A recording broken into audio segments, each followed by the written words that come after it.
Buenas tardes. Rojo, naranja, amarillo, verde, azul.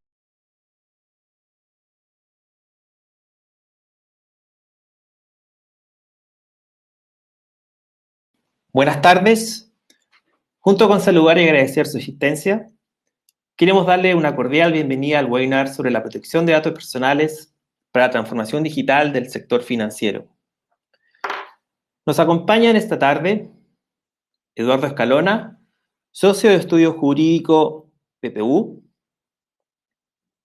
Marcela Díaz, líder en Entel Ocean, y Nicolás Corralelo, director de ingeniería en HashiCorp. Antes de iniciar, quiero mencionar que al costado inferior derecho pueden dejar sus preguntas mientras se desarrolla la exposición. A continuación, presenta a Eduardo Escalona, abogado de Estudios Filipe y PPU. Eduardo, adelante, por favor.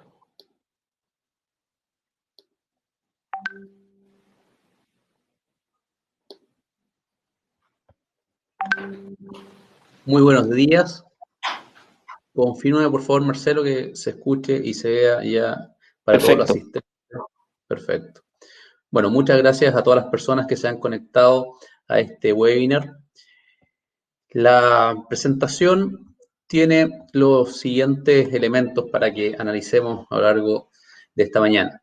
En primer lugar, una breve introducción sobre la situación en que nos encontramos actualmente, considerando la pandemia. Segundo lugar, un estado actual de la protección de los datos personales y también respecto a la ciberseguridad.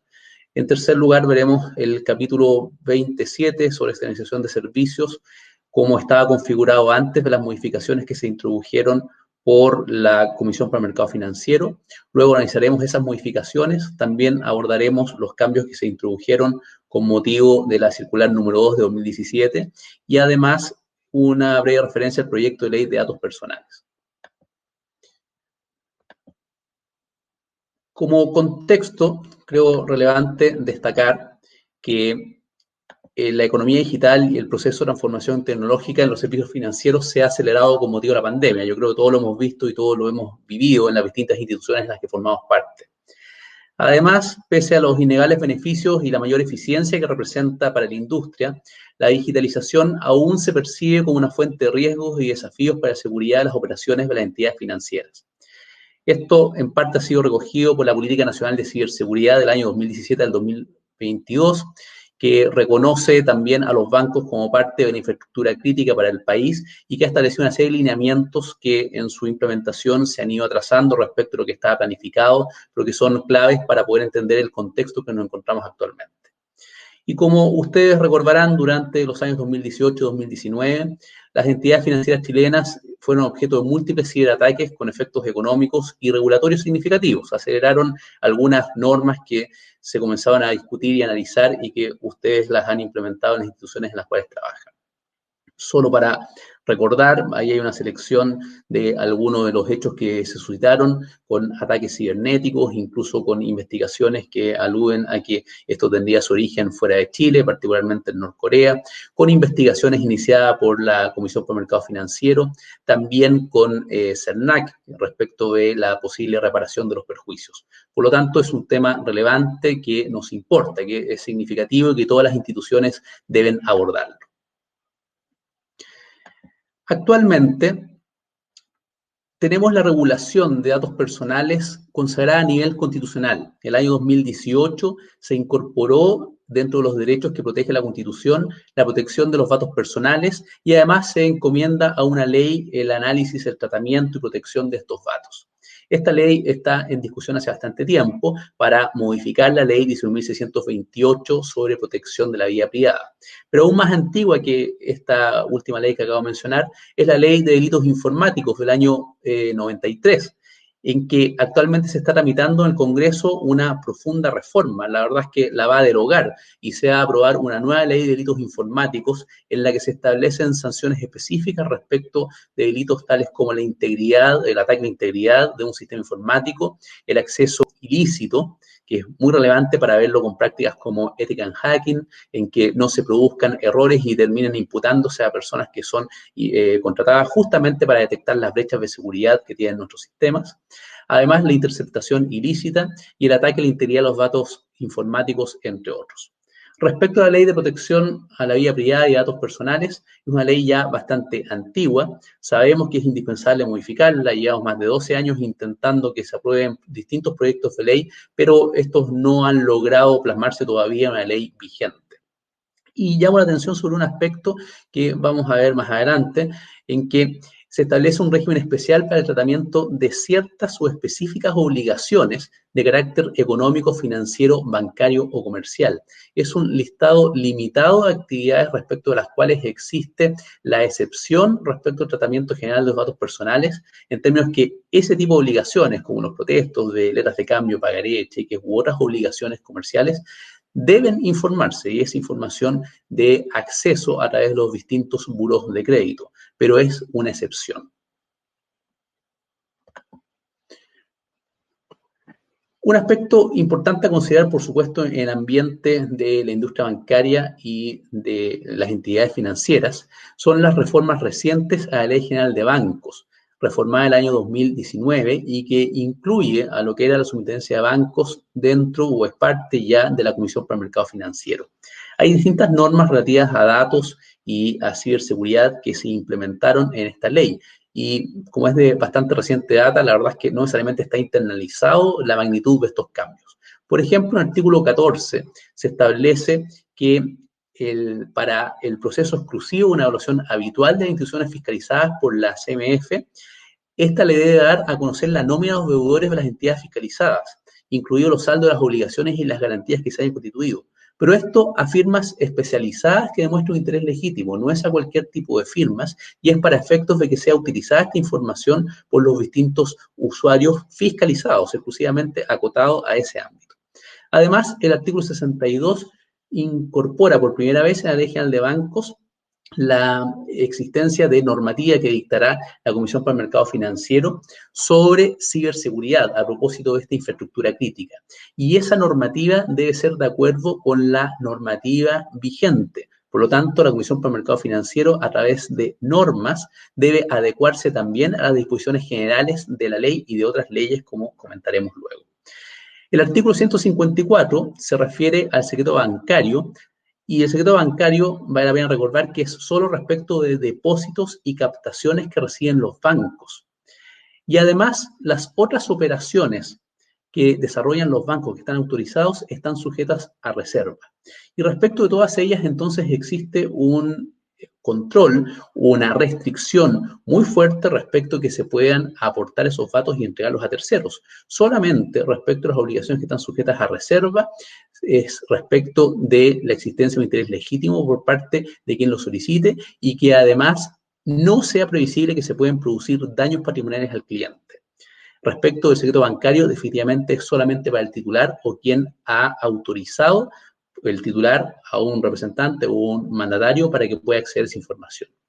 Esto es importante para contextualizar la relevancia de los datos personales y de su protección. Las únicas excepciones que contempla la Ley General de Bancos están radicadas en la Unidad de Análisis Financiero, en la justicia por causas particulares en que se investigan y también en los fiscales del Ministerio Público en la medida que exista una autorización por parte del juez de garantía. En la Ley General de Bancos, además, se incluyó una norma que establece que los emisores y operadores de tarjetas de crédito, de tarjetas de pago o de cualquier otro sistema similar deben cumplir con los estándares de seguridad operacional exigibles de acuerdo a las regulaciones y mejores prácticas aplicables en la materia. Y esto puede implicar que la Comisión para el Mercado Financiero suspenda todas o alguna de sus actividades hasta por 90 días. Además, en caso que se produzcan estas infracciones o vulneraciones, la Comisión también puede ordenar a esa entidad una o más de las siguientes medidas, como por ejemplo, no emitir nuevos instrumentos de pago, no afiliar nuevos establecimientos de comercio, no realizar nuevas operaciones y tampoco recibir provisión de fondos. Por lo tanto, afecta directamente al corazón del negocio de estas entidades. De no regularizar su situación, la Comisión también podrá revocar la autorización de existencia del emisor o operador de medios de pago, previo acuerdo con el Banco Central.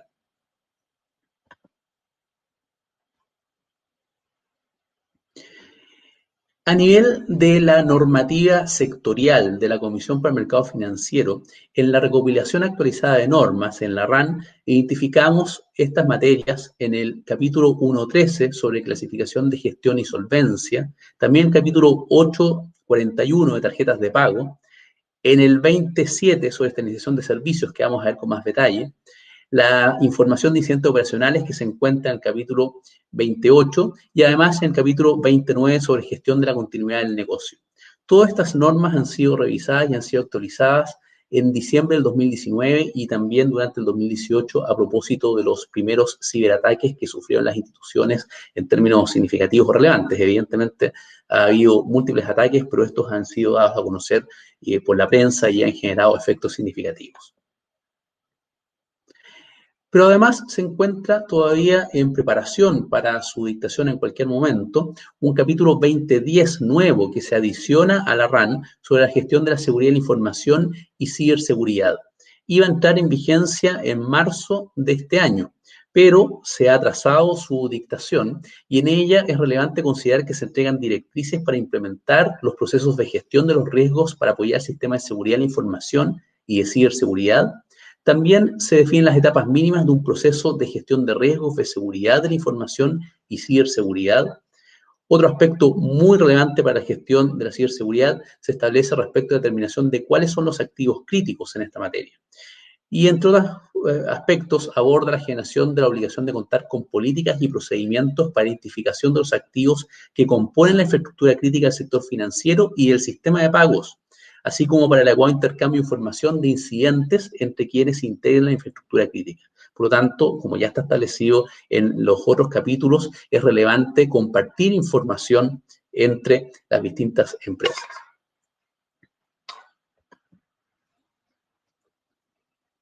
Respecto a la externalización de servicios, esta norma ya estaba desde el año 2013-2014 en el capítulo 27 de la RAN y establece lineamientos que deben observar las entidades bancarias al externalizar servicios en el país o en el extranjero en la gestión del riesgo operacional. Contiene pautas generales sobre servicios externalizados y la externalización de servicios de procesamiento de datos y también los resguardos adicionales en el caso de servicios en la nube para efectos del desarrollo de prácticas de cloud computing.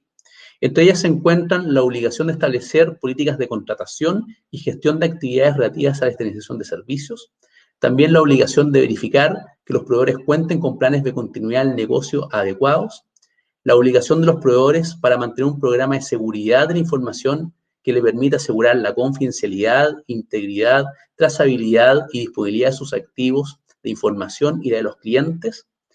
En la norma original se contemplaba una prohibición de externalizar servicios en jurisdicciones que no cuenten con calificación de riesgo país en grado de inversión y también acceso permanente de la Comisión de Mercado Financiero a instalaciones, registros y datos del proveedor.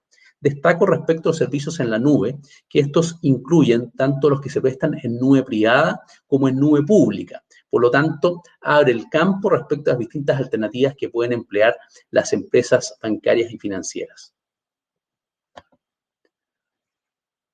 El capítulo 27 contemplaba también requisitos para la externalización de servicios en extranjeros.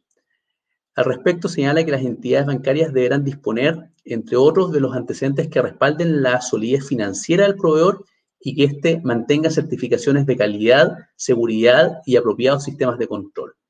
Y para el caso que se optara por externalizar actividades consideradas significativas o estratégicas, entonces se deben cumplir ciertas condiciones, dentro de las cuales una de las más relevantes y que constituye una barrera es contar con un centro de procesamiento de datos de contingencia ubicado en Chile y demostrar un tiempo de recuperación compatible con la criticidad del servicio externalizado.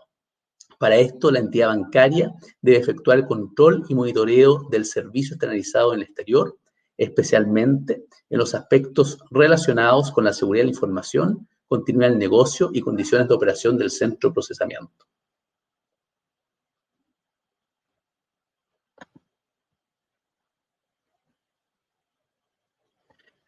¿Cuáles son los cambios relevantes en materia de externalización?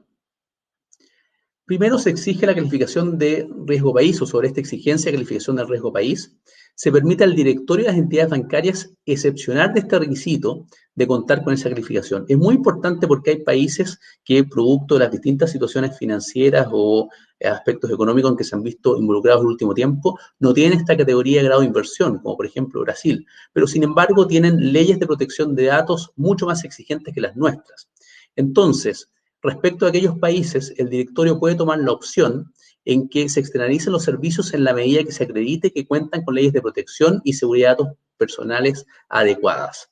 Además, el directorio debe dejar constancia de que estas entidades a las cuales se acoja deben contar con un análisis de riesgo adecuado para efectos de haber adoptado esta decisión. Y los criterios que adopte la Comisión en futuras regulaciones o en su jurisprudencia administrativa van a ser claves para considerar qué se entiende por esta regulación adecuada en los países que se externalicen servicios, porque justo cuando se produjo esta modificación nos encontramos con la pandemia y hemos visto que este proceso se ha atrasado a pesar de que ha sido necesario justamente para generar respaldo producto de las dificultades con que se encuentran algunos centros de procesamiento a nivel local respecto a las personas que trabajan en ellas. Respecto a la obligación de contar con un centro de procesamiento de datos de contingencia en territorio nacional, el directorio también puede eximir de este requisito en la medida que haya cumplido con las siguientes condiciones. Lo primero es que en la evaluación de riesgo operacional realizada por la Comisión por el Mercado Financiero, en la última, haya sido constatado que existe una adecuada gestión y además debe asegurarse por un informe anual preparado por una empresa independiente de reconocido prestigio y experiencia, que el proveedor cumple con las siguientes condiciones. Lo primero es que el tiempo de recuperación objetivo debe ser aprobado por el directorio en función de un análisis de impacto y también un análisis de riesgo que sea consistente con la criticidad del servicio externalizado. Además, los sites de procesamiento de datos deben cumplir con un tiempo de disponibilidad de operación igual o superior al que está dispuesto en el capítulo 29, que es de un 99,98% o un downtime de 1,6 horas anuales. Los sites también deben encontrarse en ubicaciones distintas, de esta manera se permite mitigar el riesgo geográfico y los riesgos políticos. Y por último, que en términos de seguridad de la información, los servicios externalizados se provean en un ambiente consistente con las políticas y estándares adoptados por la entidad. También en diciembre se modificó la circular número 2 de 2017, que es relevante porque se refiere a los resguardos operacionales y de seguridad para la emisión y operación de tarjetas de pago no bancarias, que es un negocio reciente aprobado por la ley 20.950, en la denominada Ley de Medios de Pago con Provisión de Fondos, y que también está profundamente regulado por la normativa del Banco Central. Dentro de estas normas aplicables a la externalización de servicios, se establece una remisión al capítulo 27 de la RAN, pero se permite a los emisores y operadores de tarjetas de pago no bancarias externalizar servicios al extranjero, exceptuándolos, por lo tanto, los requisitos relativos a la calificación de riesgo país y también de contar con un centro de procesamiento de datos de contingencia en Chile. Destaco a continuación el proyecto de ley de datos personales que se está tramitando en el Congreso, que ha sido bastante lenta su tramitación, pero que va a ser necesario hacer una convergencia respecto a las normas que se han aprobado por la Comisión por el Mercado Financiero. ¿Por qué será necesaria esta convergencia? En primer lugar, porque el proyecto de ley actual que está aprobado por la Comisión de Constitución del Senado y que está en discusión en la Comisión de Hacienda del Senado, establece que se aplica el tratamiento de todo tipo de datos personales de personas naturales o jurídicas, públicas o privadas, aunque la actividad esté regulada en leyes especiales. Además, se actualiza la definición de dato personal, refiriéndose a este como cualquier información vinculada o referida a una persona natural identificada o identificable, para lo cual también se pueden establecer múltiples medios que puedan ser razonablemente utilizados a efectos de demostrar esa vinculación. Es un concepto sumamente amplio.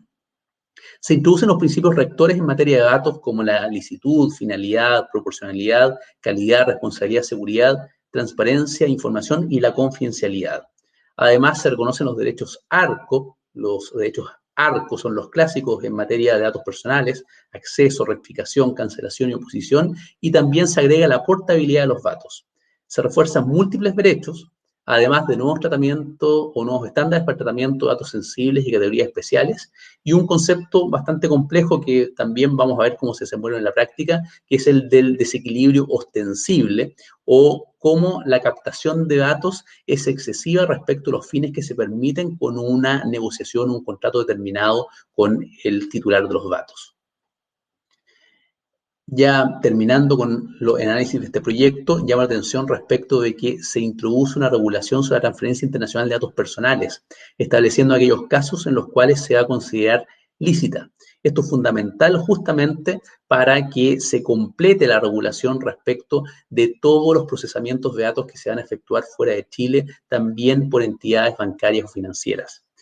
Hasta este momento, el proyecto de ley contempla como autoridad de control al Consejo para la Transparencia, pero es muy discutido, muy resistido de que sea esta institución que se encarga de la transparencia en la información pública la que también se haga cargo de los datos. Es una de las grandes materias por las cuales el proyecto aún no se aprueba, por lo tanto lo tengo en paréntesis porque eventualmente el día de mañana esto es uno de los cambios más significativos cuando se apruebe definitivamente el proyecto. Se agrega también la regulación de compliance y se incorpora un catálogo específico de infracciones y un procedimiento de reclamación judicial en contra de las resoluciones de la autoridad de control.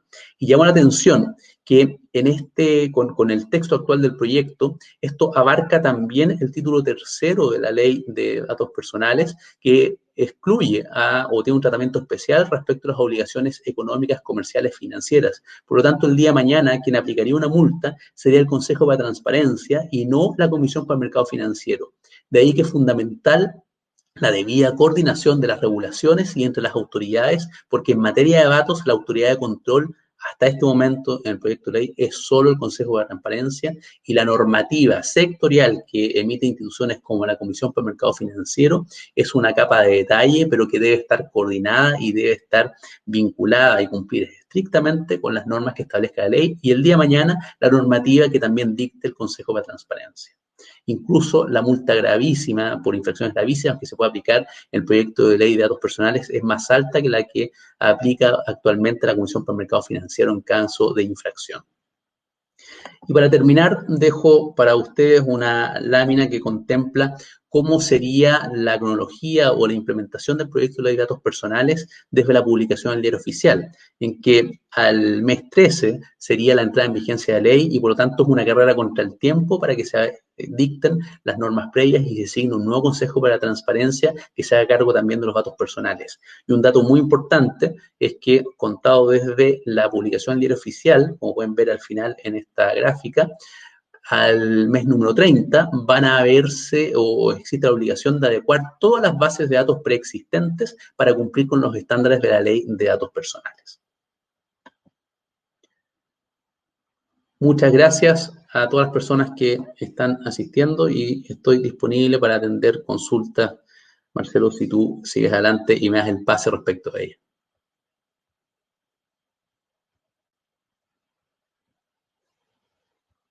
Por tiempo vamos a tener que postergar las preguntas. Estamos justo en la hora. Así que te agradezco la presentación. Y en honor al tiempo tenemos que continuar con Marcela Díaz. Marcela Díaz es líder del ente de Ocean.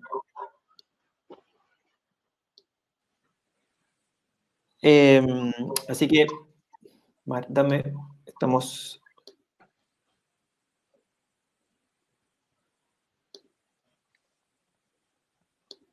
Perfecto. ¿Cómo están? ¿Se escucha?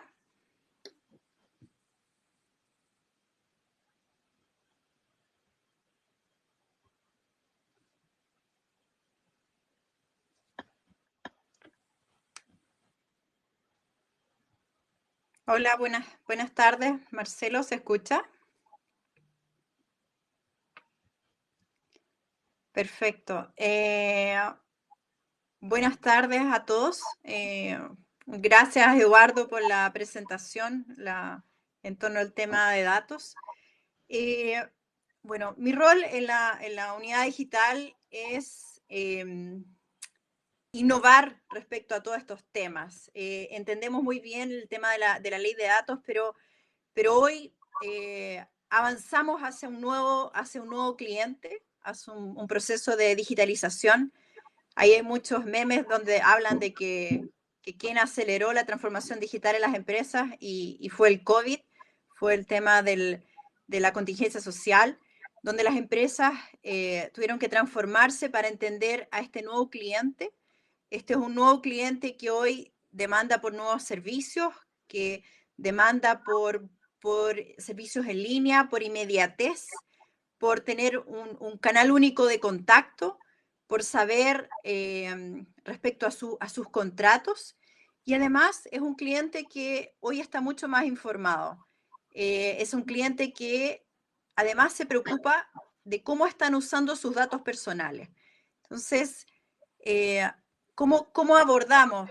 Y ustedes deben estar viendo en esta transformación de este nuevo, como hablan de esta nueva realidad o nuevo futuro, hay empresas que vemos que crecieron mucho en el mercado, que hoy ofrecen canales totalmente virtuales, no oficinas, servicios en la nube, servicios cloud, que entran a competir con empresas que vienen con sistemas legados, sistemas que son antiguos y que ambos tienen que competir.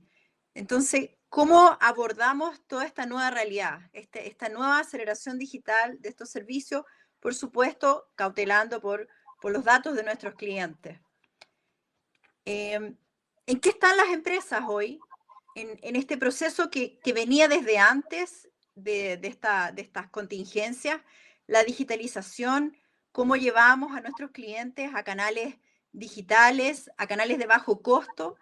Las oficinas son muy costosas, cómo mejoramos esta experiencia, además proveyéndole un canal remoto, pensemos así.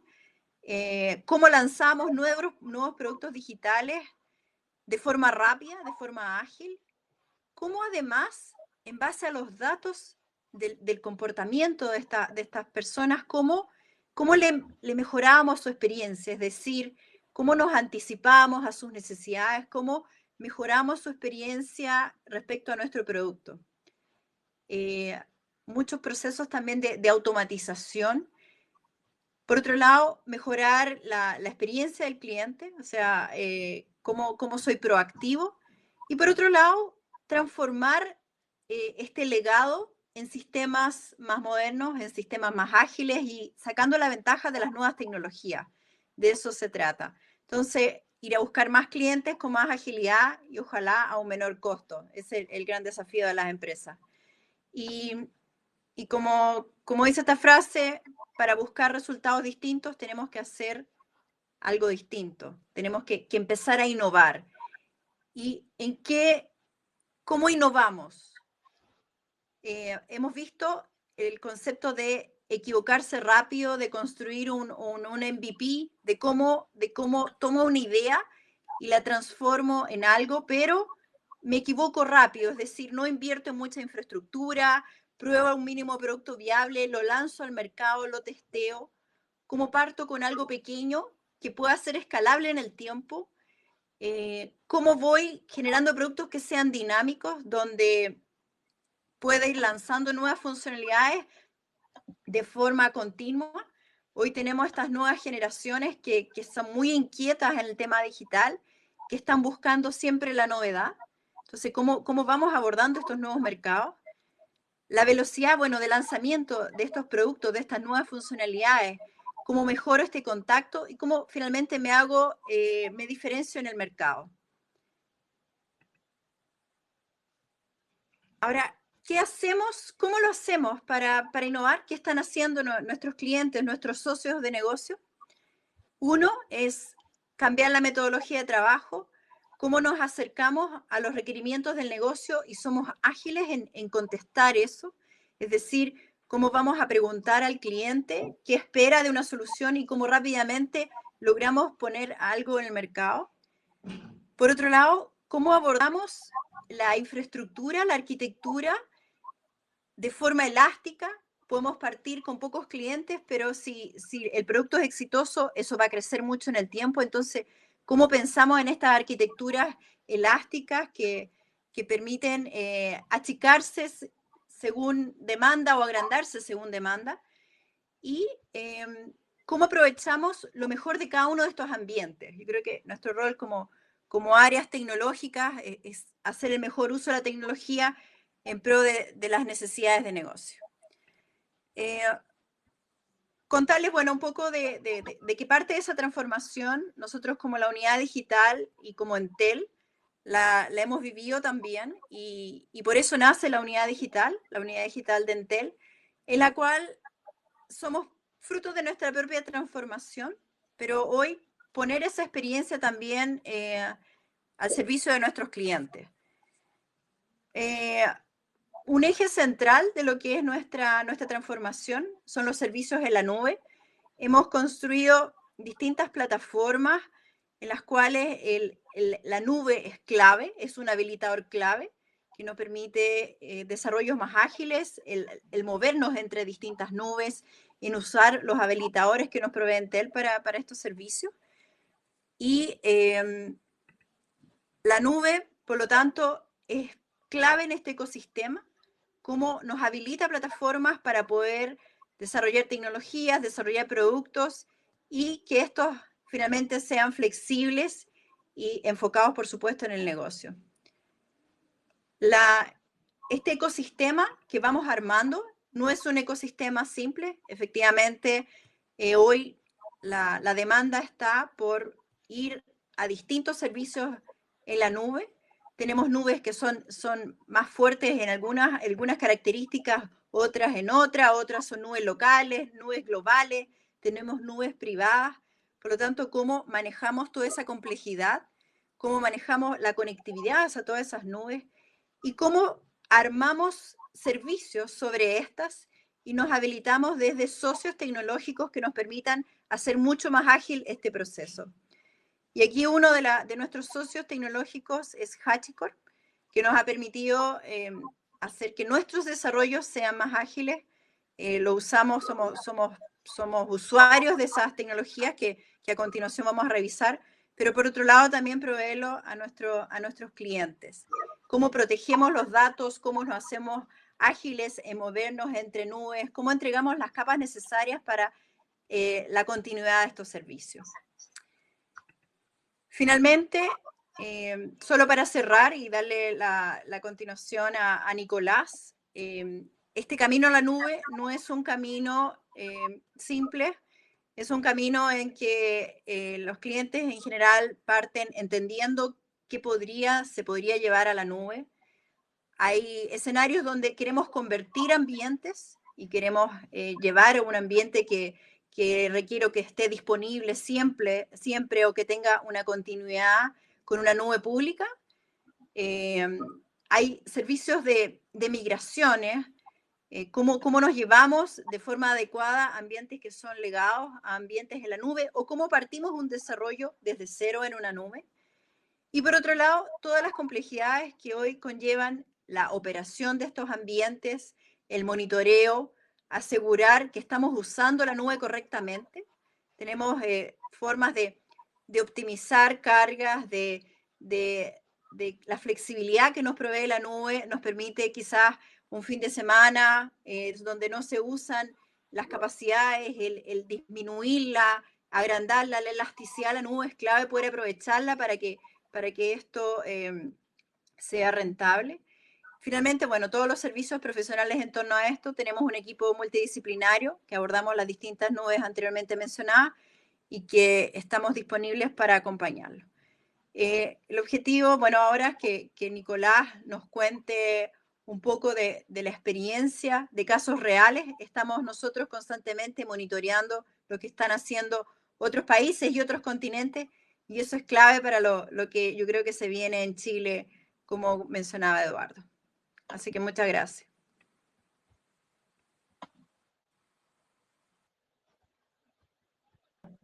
Queremos agradecer tu exposición.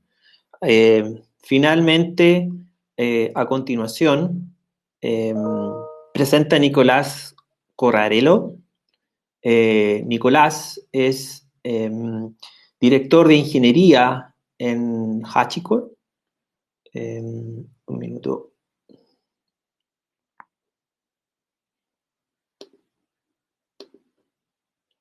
Adelante, Nicolás. Muy bien, Marcelo, ¿me escuchas bien? Voy a intentar tomar las filminas ahora.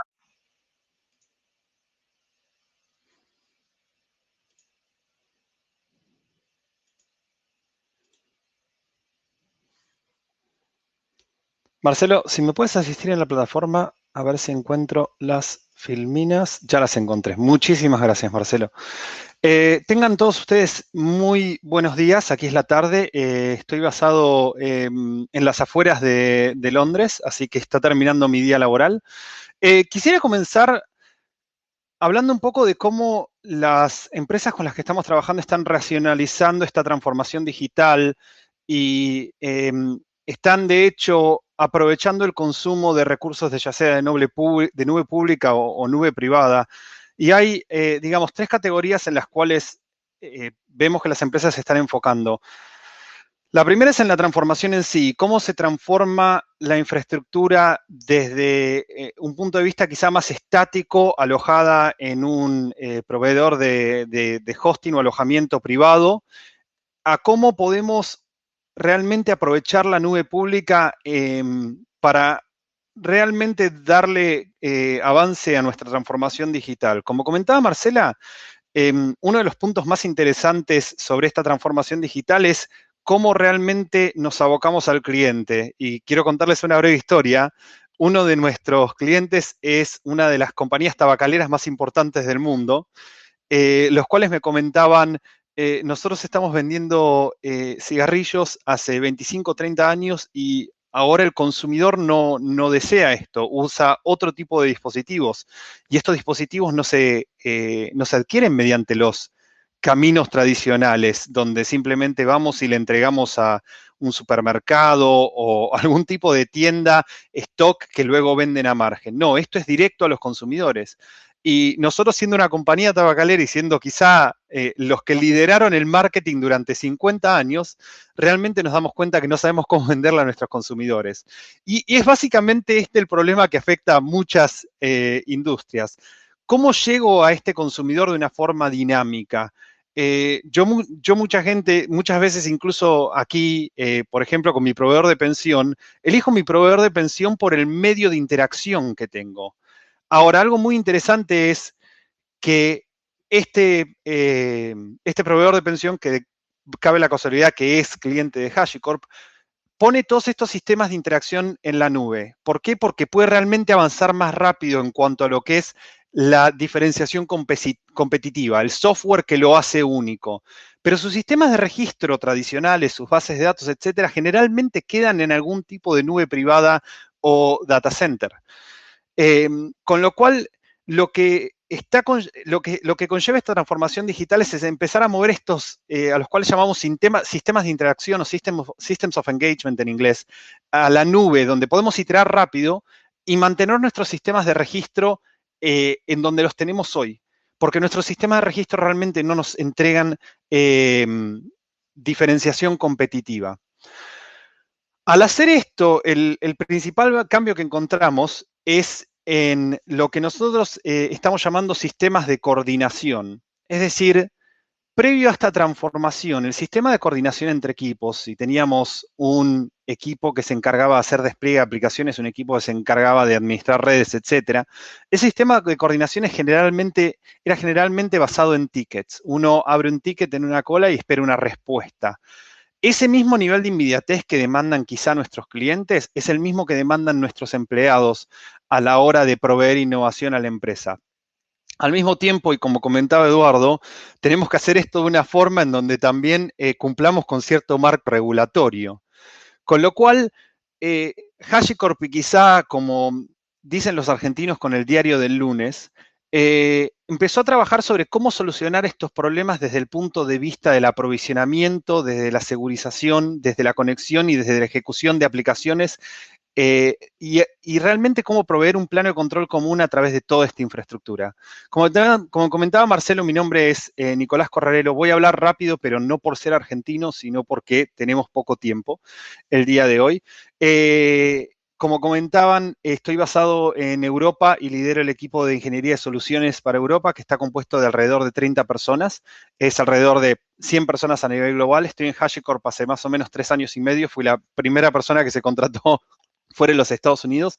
Y también tengo la suerte o el honor de contribuir y escribir algo de código para nuestros productos. Volviendo al tema de lo que nos encontramos, realmente a la hora de trabajar con diferentes plataformas o una plataforma de infraestructura heterogénea que puede contener proveedores de nube pública, puede contener proveedores de nube privada, como puede ser VMware, o puede ser AWS o Azure o Google Compute Platform, nos encontramos que estos 4 problemas que HashiCorp entendió hace ya 7 años de que podían existir, realmente debían ser solucionados. Y desarrollaron soluciones en cuanto a cómo solucionar estos problemas, cómo taclear estos problemas. Si vamos a lo que es tradicionalmente el data center estático, teníamos soluciones a estos problemas. Ya sabíamos cómo manejar estos inconvenientes y había plataformas de software y plataformas de hardware o simplemente arquitectura que nos permitía tener una forma de hacer el despliegue de aplicaciones de forma ordenada, si quieren. Pero cuando empezamos a realmente adoptar otros proveedores de infraestructura, nos empezamos a encontrar que el herramental que se utiliza para realizar ciertas funciones, como por ejemplo el aprovisionamiento, no es común en todas las plataformas, lo cual, si utilizásemos más de una plataforma, tenemos que aprender más de una tecnología. La principal idea de HashiCorp fue, necesitamos solucionar estos 4 problemas básicos: cómo aprovisionar infraestructura, cómo segurizarla, cómo conectar diferentes partes de la infraestructura y cómo ejecutar aplicaciones de una forma común sin importar qué plataforma estuviesen utilizando. Y lo hicimos a través de 4 productos. Estos 4 productos son de código abierto, pueden ir y descargarlos hoy. Tienen una alternativa comercial en la cual nos encargamos de ciertos problemas que afectan a organizaciones de determinado tamaño, pero hoy en día pueden ir a descargar estos productos y empezar a utilizarlos. Estos 4 productos que, como les dije, se encargan de estos 4 problemas discretos son Terraform, Vault, Consul y Nomad. Con lo cual, permítanme tratar de descubrir muy, muy rápido qué hacen estos productos, empezando realmente desde el punto de vista del aprovisionamiento. Tradicionalmente en el data center, la mayoría de las empresas ya han llegado a un momento en donde no aprovisionan servidores a la hora de correr una aplicación. Están usando alguna plataforma de virtualización generalmente basada en vSphere o Rev o Overt o Proxmox o un número de plataformas de virtualización. Cuando llega a ser cuando vamos a tratar de hacer lo mismo en las plataformas de cloud, obviamente que tenemos diferentes paneles de control que nos permiten hacer este aprovisionamiento. Pero al trabajar en una escala de cloud en donde los recursos realmente no solo se multiplican, sino que, de vuelta, cambiamos este sistema de coordinación. Pasamos de enviar tickets a un equipo a hacer un modo más de autoaprovisionamiento o de self-service. Tenemos que realmente tener una forma de hacer el despliegue que sea consistente. Y la industria tiende a, digamos, a mover estos problemas hacia la izquierda, como se dice en inglés, o acercar estos problemas a los desarrolladores de aplicación, de forma de que, de modo que están, de la misma forma de que están escribiendo aplicaciones, puedan definir infraestructura. La industria lo que ha tendido últimamente es pasar de este método de ir y solicitar un equipo que aprovisione infraestructura a algo que se llama infraestructura como código. Es decir, tal como yo escribo una aplicación, puedo escribir lo que define mi infraestructura en términos de qué redes requiere, qué máquinas virtuales, qué poder de cómputo, qué recursos de DNS o de balanceadores de carga, y luego hacer este aprovisionamiento. La forma en que lo hace Terraform es realmente interesante, ya que tiene un modelo en donde hay un núcleo de Terraform que provee un flujo, una forma de trabajo común a cualquier proveedor y un set de proveedores que son básicamente los diccionarios que permiten a Terraform interactuar con cualquier plataforma de cloud, ya sea algunas plataformas más comunes de nube pública, de nube privada o ciertos elementos que quizás son específicos a algún servicio consumido como nube, como puede ser registros en Datadog o entradas de DNS en DNS Simple o configuración de cuentas de GitHub.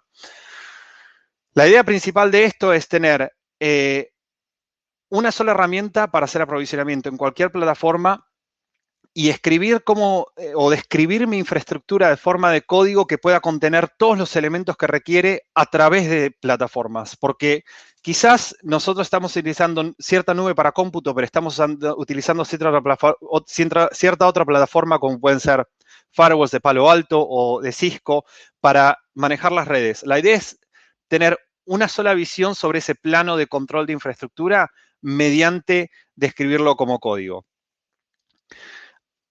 Ahora, como se imaginan, esto es una herramienta extremadamente poderosa desde el punto de vista de que le permite a cualquier usuario o desarrollador interactuar con cualquier parte de mi plataforma. Y obviamente con cierto poder, volvemos al tema de Eduardo y la regulación, se requiere cierto control.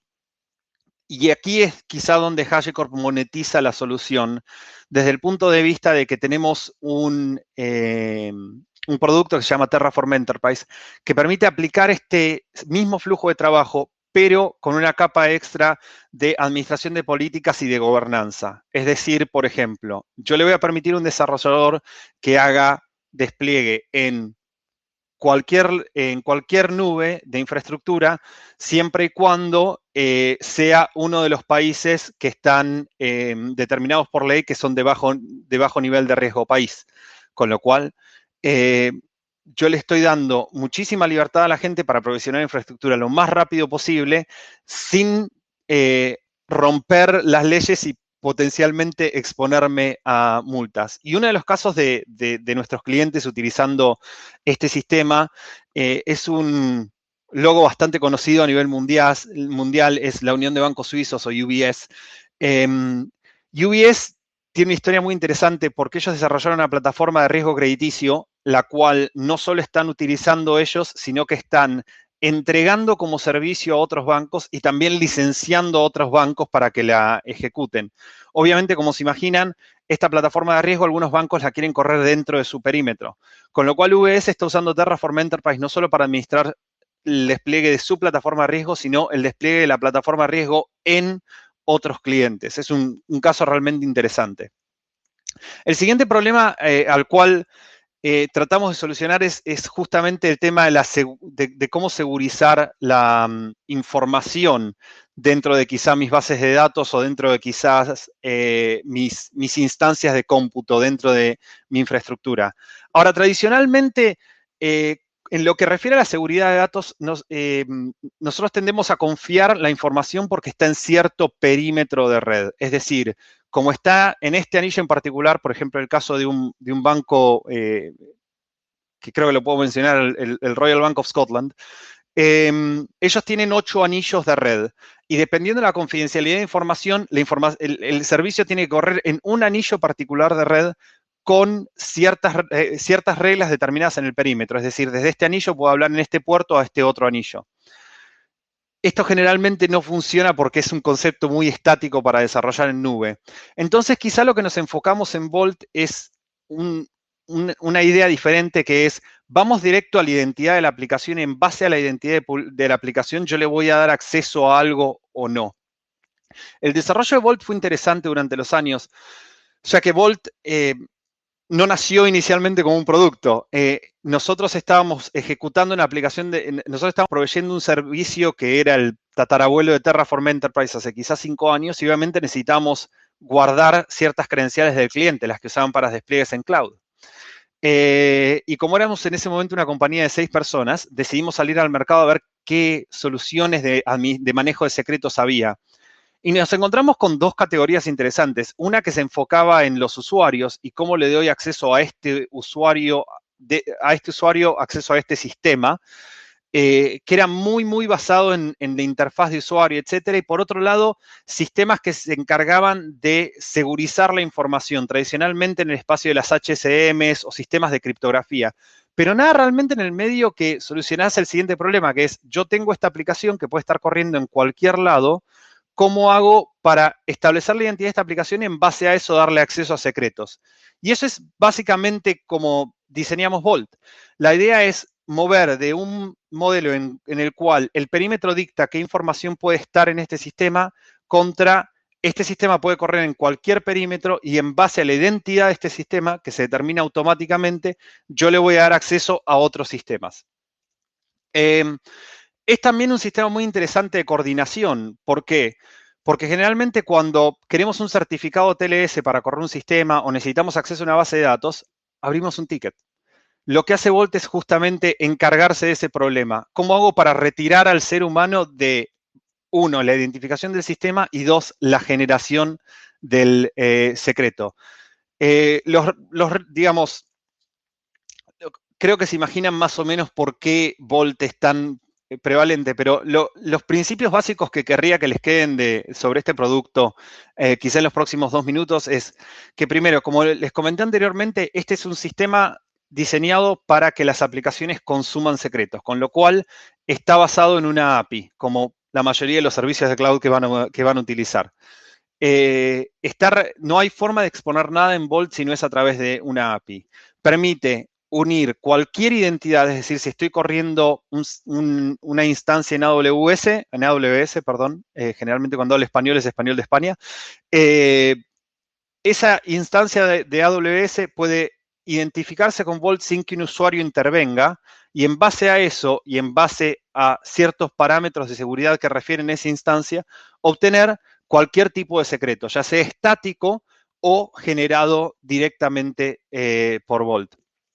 Uno de los casos más interesantes, no es particularmente en el sector financiero, pero Capgemini, que es un integrador bastante conocido aquí en Europa, está desarrollando un proyecto para lo que refiere a prescripciones médicas digitales con un gobierno en particular, el cual no puedo mencionar. Pero como se imaginan, y en base a lo que estamos comentando, lo que estaba comentando Eduardo, quizá el nombre de la ley es diferente, pero el contenido es muy similar, ya que en Europa GDPR o GDPR ha sido el estándar. Como se imaginan, esta es información tremendamente personal y están utilizando Vault justamente para manejar los workflows de seguridad alrededor de esta plataforma. Una vez que llegamos a quizá un modelo ideal en donde tenemos infraestructura corriendo en VMware, en AWS, bueno, tendríamos que hacer que estas partes se comuniquen con la otra. Y tal como Vault, tenemos ese problema en donde generalmente teníamos perímetros estáticos o tenemos ciertos puertos de red con lo cual me puedo comunicar. Tenemos el caso de una empresa automotriz en Europa que me comentaban hace un par de meses que ellos están haciendo despliegues en Azure con Kubernetes y dicen que despliegan muy rápido y que hacen el desarrollo de aplicaciones muy, muy rápido y cada vez que tienen una versión nueva tardan 15 días en que un operador les abre un puerto en el firewall. Bueno, la idea de cómo solucionar esto en realidad no vino por ese problema, sino vino por una demanda normal de la industria, que vemos que las aplicaciones tienden a pasar de correr en un servidor físico a correr en un número de máquinas virtuales, en un modo que generalmente se llama web scale, a microservicios. O sea, tomamos las diferentes partes de la aplicación y las dividimos. ¿Y cómo hacemos que estos microservicios hablen el uno con el otro sin tener que constantemente estar actualizando reglas de firewall? Bueno, básicamente esta es la idea de Consul. ¿Cómo hacemos para que estos servicios se descubran el uno al otro y puedan hablar el uno al otro en base a su identidad de servicio en vez de dónde están ubicados en la red? Creo que uno de los clientes a mayor escala que tenemos usando esto es Bloomberg, que tiene arriba de 20.000 máquinas virtuales en una sola ubicación, utilizando Consul realmente para manejar el tráfico de red entre estas máquinas virtuales. Y por último, y redondeando, como una vez más dicen los argentinos, una vez que tenemos todas estas aplicaciones corriendo en diversas plataformas, querríamos tener un punto único para hacer esos despliegues, en donde realmente pueda tomar el cómputo como cómputo y no necesariamente tener que ir pensando a ver cuándo el cómputo es más barato aquí o es más barato allí y por ende, tener que cambiar mis métodos de despliegue. Esto es para lo que generalmente se utiliza un scheduler, como le llamamos, y nosotros tenemos un scheduler que se llama Nomad, y la idea de Nomad es simple, es una API para hacer el despliegue de cualquier aplicación y que corra en cualquier infraestructura. Es de última la abstracción entre lo que es la tecnología de la plataforma, el cómputo en cualquier cloud y la ejecución de la aplicación, ya que Nomad se va a encargar básicamente de esa ejecución. Cualquier despliegue puede ser enviado a Nomad y Nomad va a encontrar un servidor en donde se puede ejecutar y va a mantener la ejecución de ese servicio, mientras el equipo de operaciones simplemente mantiene la infraestructura. Nomad funciona con containers o contenedores en Docker, en Rocket, con aplicaciones de legado, ya sea un jar de Java que tengan o un binario que tengan, que necesitan simplemente enviarlo a Nomad y que mantenga la ejecución. Y no solo corre servicios en permanente ejecución, sino que corre también lo que llamamos batch y dispatch, es decir, procesos que corren hasta que terminan y cuando finalizan entregan un resultado. Tenemos clientes muy interesantes usando Nomad, por ejemplo, Samsung Research, que está haciendo la inicialización de data centers en minutos, porque siempre ejecuta Nomad en cualquier data center, o clientes como, no sé si escuchan hablar de Cloudflare, es una de las plataformas de CDN, de Content Delivery Network más importantes, creo que manejan alrededor del 10-15% de Internet. El 10-15% de Internet, de hecho, pasa por Nomad. Con eso y siendo consciente del tiempo, y Marcelo, estoy en horario, no sé si lo notas, voy a agradecerles a todos su atención. Vamos a, con algo suerte, seguir trabajando con Ocean para probarles más contenido si tienen curiosidad, y quedo listo ante cualquier pregunta que tenga la audiencia.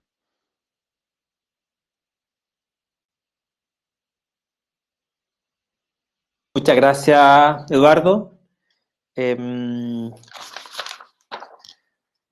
Perdón, muchas gracias, Nicolás. Para finalizar, queremos agradecer a cada uno de ustedes por la participación en este webinar, esperando que haya sido de gran utilidad. Les queremos comentar que las presentaciones, así como el consolidado de respuesta a las preguntas que nos hicieron llegar, serán enviadas a vuestros correos electrónicos. En honor al tiempo, muchas gracias por su participación y que tengan una muy buena tarde.